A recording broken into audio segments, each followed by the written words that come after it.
Bonjour à tous, c'est Daniel, pasteur de l'Église biblique baptiste de Charleville-Mézières. Merci de regarder notre chaîne YouTube.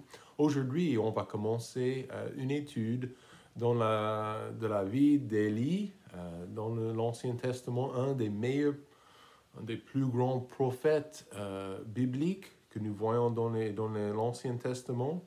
On le trouve aussi dans le Nouveau Testament, mais ça c'est pour notre jour. Mais le titre de ce message ce matin, c'est comment un fidèle peut faire une différence. Comment une fidèle peut faire une différence. Donc, si vous avez une Bible, 1 Roi dans l'Ancien Testament, 1 Roi, chapitre 16, et on va lire quelques petits versets pour donner un peu de contexte de la vie d'Élie et aussi de son histoire. 1 Roi, chapitre 16, verset 29. Achab, fils d'Omri, commença à régner sur Israël la 38e année d'Asa, roi de Juda. Et Achab, fils d'Omri, régna sur Israël à Samarie 22 ans. Et Achab, fils d'Omri, fit ce qui est mal aux yeux de l'Éternel, plus que tout ce qu'il avait été avant lui. Et comme si ce était peu de choses pour lui d'imiter les péchés de Jéroboam, fils de Nébat, il prit pour femme Jézabel, fils d'Ethbal, roi des Sidoniens, puis il alla et servit Baal et se prosterna devant lui. Et il dressa un autel à Baal, dans la maison de Baal, qui bâtit à Samarie, et Achab fit aussi une idole d'Asherah, et Achab fit plus encore que tous les rois d'Israël qui avaient été avant lui, pour irriter l'Éternel, le Dieu d'Israël. Passez à chapitre 17. Alors Élie, le Tisbite, l'un de ceux qui s'étaient établis au Galad, dit à Achab, l'Éternel, le Dieu d'Israël, en la présence de qui je me tiens, est vivant. Pendant ces années-ci, il n'y aura ni rosée ni pluie, sinon à ma parole. Et la parole de l'Éternel lui fut adressée en ces termes. Va-t'en d'ici, tourne-toi vers l'Orient et cache-toi au torrent de Kérit, qui est en face de Jourdain. Tu boiras au torrent et j'ai commandé au corbeau de t'y nourrir. Okay? Et parti donc, il fit selon la parole de l'Éternel, et il s'en alla et demeura au torrent de Kérit, qui est en face de Jourdain. Et le corbeau lui apportait du pain et de la viande le matin, du pain et de la viande le soir. Et il buvait au torrent. Mais il arriva qu'au bout de quelque temps, le torrent fut à sec, parce qu'il n'y avait pas, de pluie au pays. Prions. Père, merci pour ce passage, merci pour Élie, ce que tu as fait dans sa vie, ce que tu veux faire dans nos vies aussi, Père. Et je te demande de nous aider, de nous tenir fermes pour le bien, pour la justice, pour la vérité. Aussi, Père, cher Père, franchement, dans ce monde ténébreux, on a besoin de ton aide et le courage nécessaire. Aide-nous. Au nom de Jésus, nous prions. Amen. C'était en avril 2017, à Los Angeles, en Californie. Il y avait un appel. Apparemment, il y avait plusieurs voleurs armés qui étaient au sein d'un magasin au centre-ville à Los Angeles. Et ils ont reçu l'appel que les voleurs étaient sur place, en train de voler et de menacer des gens. Et voilà, les policiers ont reçu cet appel. Et en fait, c'était partagé avec tous les autres policiers qui étaient dans le secteur. En fait, le capitaine d'un groupe au centre-ville, il était pas loin, donc il est allé lui-même en voiture, il a répondu à cet appel, et il a vu une voiture des policiers, deux hommes, qui étaient garés quelque part dans un grand centre commercial ou quelque chose comme ça.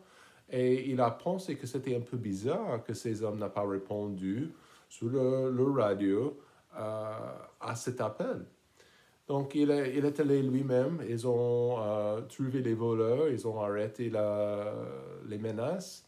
Et en fait, il a parlé à ces policiers après pourquoi ils n'ont pas répondu à l'appel. Et ils ont dit, oh, on n'a rien entendu, en fait. Mais une très, très longue histoire, un peu brève, ils ont été virés cette année, il y a quelques mois, parce que pendant cette affaire, en 2017, ils étaient en train de jouer le Pokémon Go. Au lieu de répondre à cet appel pour le secours, pour l'aide, ils avaient décidé de jouer au Pokémon Go. Et maintenant, vous savez comment, avec tous les smartphones, avec tout ce que nous avons, tout est enregistré. Et ils ont même enregistré leur voix en train de dire on ne répond pas, on doit jouer, hein? On doit continuer à jouer. Donc, au lieu de répondre, ils ont ignoré cet appel de secours pour aide, pour jouer le Pokémon Go. Et vous savez, aujourd'hui, il y a un appel de Dieu qui est lancé à tous les croyants, tous les fidèles, et il veut employer nos vies. Il veut utiliser nos vies, nos voix, pour sa mission, pour sa cause ici-bas. Ce monde est très, très ténébreux. Mais il y a vraiment, c'est triste à dire, mais il y a énormément de chrétiens qui ne répondent pas à son appel. Je pense que chaque génération des croyants pense que leur période dans l'histoire était la pire, ok? Mais à ce moment-là, en Samarie, c'était particulièrement difficile. Et juste pour vous donner un peu de contexte, quand vous lisez 1 et 2 Rois, 1 et 2 Chroniques, après la mort du fils de David, ensuite Salomon, le peuple d'Israël s'est divisé en deux.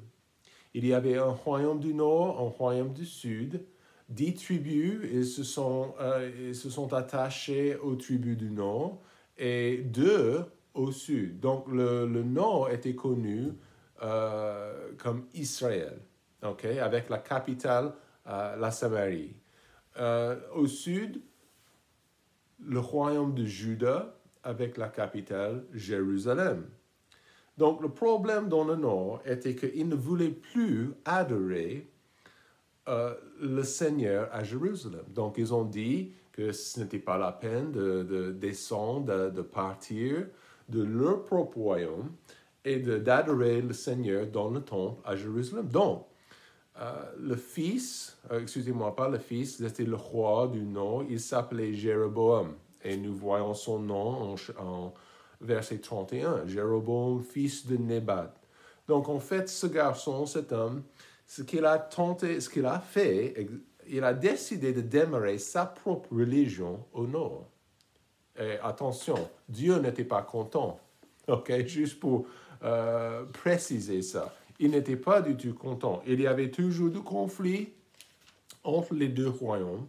Mais la Bible dit en 1 Roi 13, verset 33, néanmoins, Jéroboam ne se détourna point de sa mauvaise voie, mais il fit de nouveau pour les hauts lieux. Donc, quand la Bible parle des hauts lieux, ça parle de l'idolâtrie. Okay? Ils ont fait des autels pour adorer toutes sortes de faux dieux. Donc, ce qu'il a fait, il a préparé les hauts lieux, les lieux de culte, des sacrificateurs pris de tout le peuple, n'importe quelle personne, ok? Et il instituait qui le voulait pour en faire un sacrificateur des hauts lieux, des lieux de culte. Franchement, Dieu n'était pas content parce que les gens, les habitants, ils ont commencé à suivre la mauvaise voie comme Jéroboam. Et voilà, l'idolâtrie, la mauvaise religion, les Juifs au nord avaient beaucoup de conflits. Pourquoi? Parce que Dieu n'était pas content.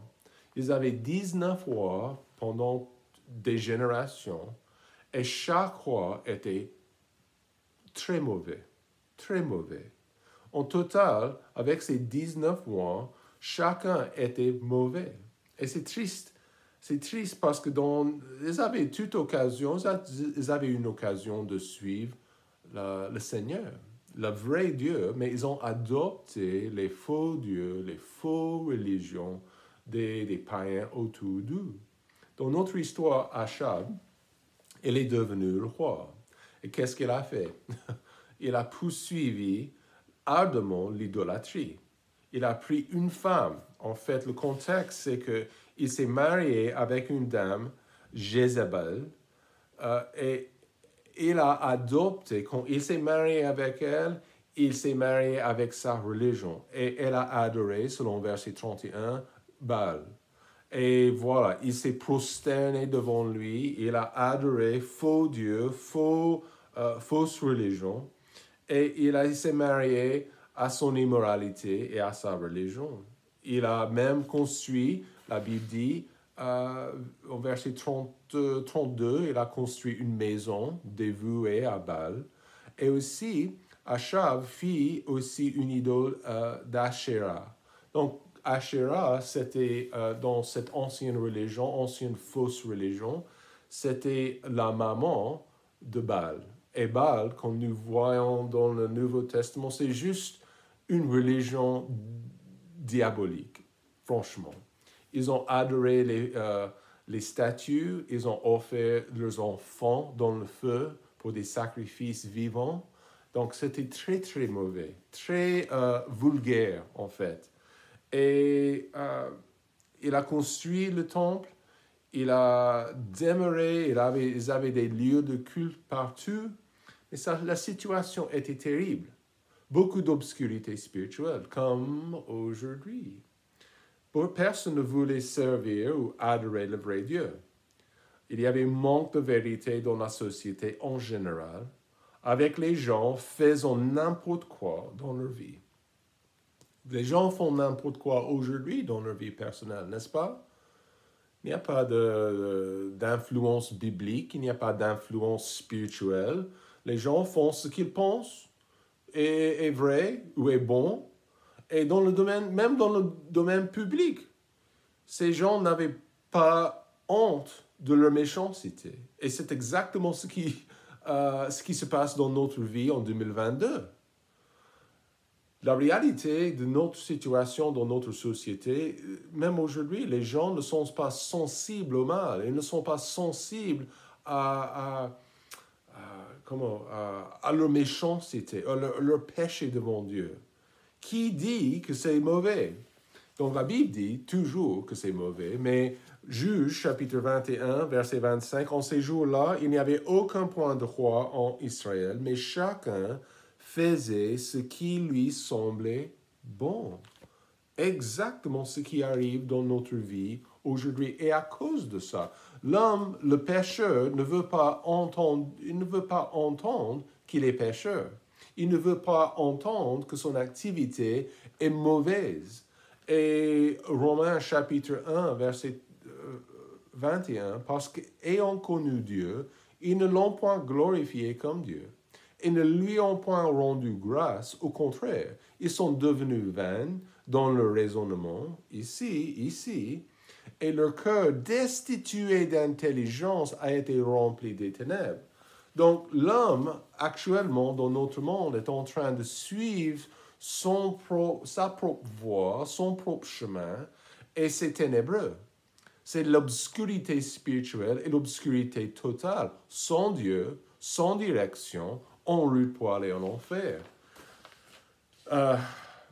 Est-ce que c'est possible pour une personne, un croyant, de faire une différence? Est-ce que c'est possible pour moi, qui connais Jésus-Christ comme sauveur personnel, est-ce que c'est possible pour moi de faire vraiment, concrètement, est-ce que je peux faire une différence dans ce monde ténébreux? La réponse est largement oui. Et je vois la réponse dans la vie d'Élie, ici, un prophète. Je ne suis pas prophète dans le sens que nous voyons dans l'Ancien Testament. Mais la réponse de la vie d'Élie est bien oui. Voilà ce que le monde a besoin. Le monde a besoin de vous, monsieur, madame. Si vous connaissez Christ comme votre sauveur personnel, le monde a besoin de la vraie justice, le bien, la pureté. Il faut que vous et moi, il faut que on doit décider aujourd'hui de vivre ce que la Bible dit.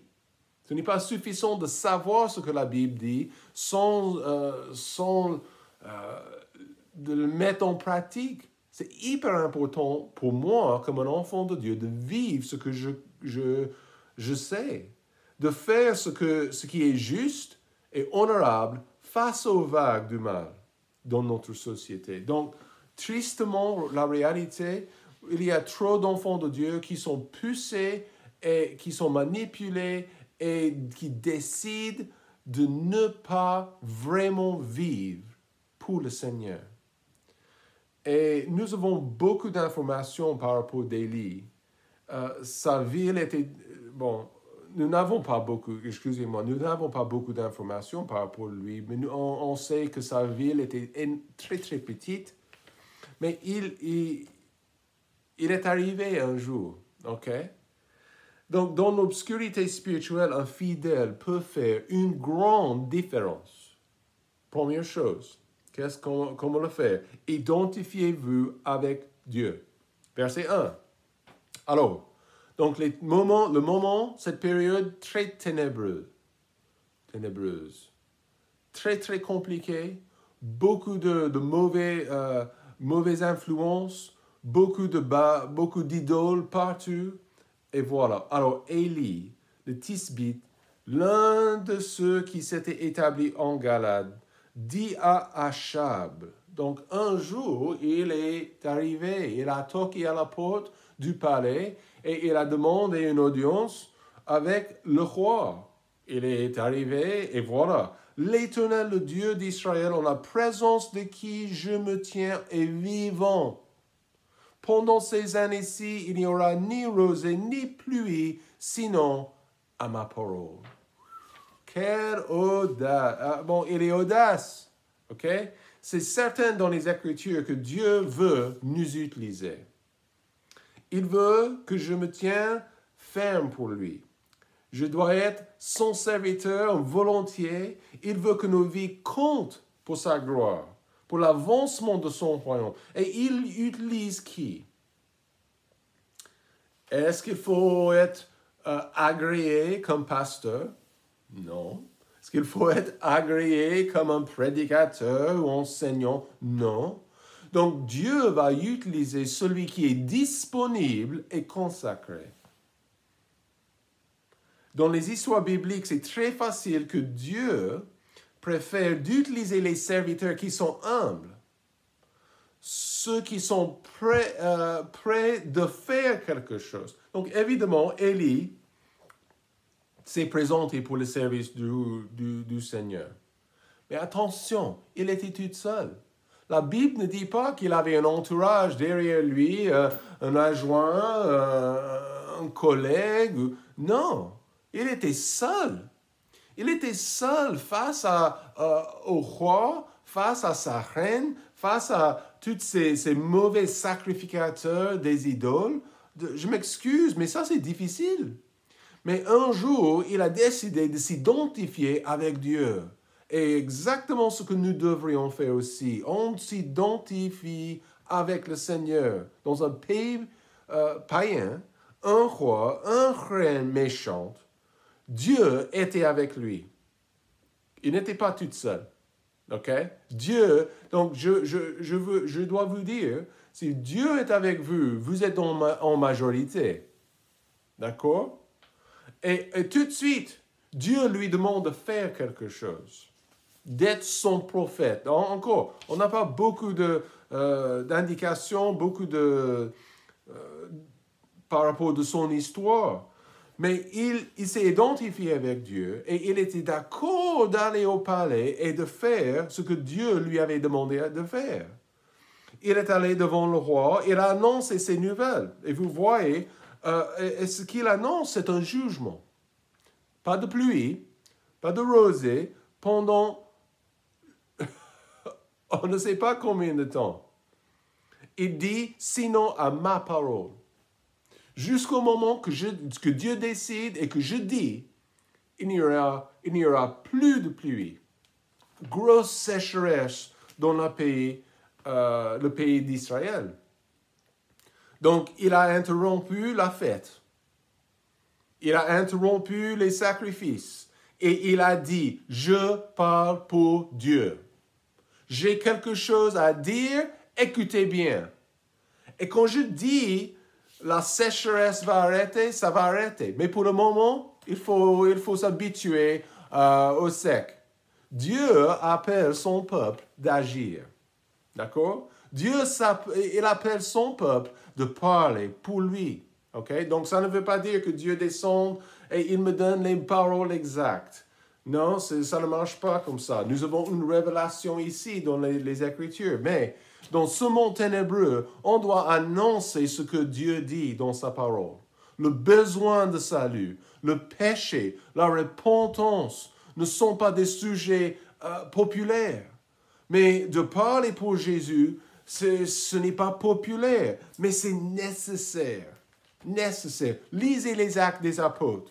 Les actes, les disciples, ils ont compris leur mission lorsque Jésus est parti et ils ont dit oui, on va le faire. En Actes chapitre 6, verset 10, et ils ne pouvaient résister à la sagesse et l'esprit par lequel ils parlaient. On parle ici de Pierre, ok? Étienne, je m'excuse. Donc c'est comme ça. Quand nous parlons pour le Seigneur, nous partageons la bonne nouvelle, nous partageons les Écritures. Dieu sera avec nous. Vous savez, même aujourd'hui, dans notre société, c'est interdit d'afficher les versets bibliques. C'est interdit d'afficher les choses qui parlent de Dieu. Le monde veut toujours supprimer la voix de Dieu. Le monde veut toujours minimiser le croyant, minimiser la croix et Jésus-Christ. Donc attention, ça va vexer les gens. Mais c'est nécessaire des fois. On doit être consacré au Seigneur. Et donc, ce n'est pas facile. Et dans le contexte, ce n'était pas facile pour Élie non plus. Donc, la deuxième chose, pour faire une différence dans un monde obscur, soyez ouvert à la direction divine. En verset 2, maintenant, il est devant le roi, et qu'est-ce que le Seigneur veut? Et la parole de l'Éternel lui fut adressée en ces termes. Va-t'en d'ici, tourne-toi vers l'Orient, cache-toi, important, au torrent de Kérit, qui est en face du Jourdain. Donc, Dieu, il guide son serviteur, son prophète, dans une direction. Et pour être utilisé, on ne peut pas résister quand Dieu nous guide. Des fois, le Saint-Esprit nous guide de faire quelque chose ou de parler à quelqu'un en particulier. Donc, il y a une raison pour ça. On doit être obéissant, on doit être ouvert à ce qu'il dit et ce qu'il veut. Donc, Élie, il a annoncé un message difficile. Donc, peut-être les gens dans le palais, ils ont dit « Oh, elle est complètement fou ». Mais quand il n'y avait pas de pluie pendant 1 semaine, et 2 semaines, et 3 semaines, et 4, donc ils ont dit « Oh, peut-être il a raison ». Mais ce message n'était pas facile, c'était difficile. Mais c'était pour attirer l'attention du public, attirer l'attention du roi. Dieu n'était pas content. Ensuite, le vrai Dieu n'était pas content.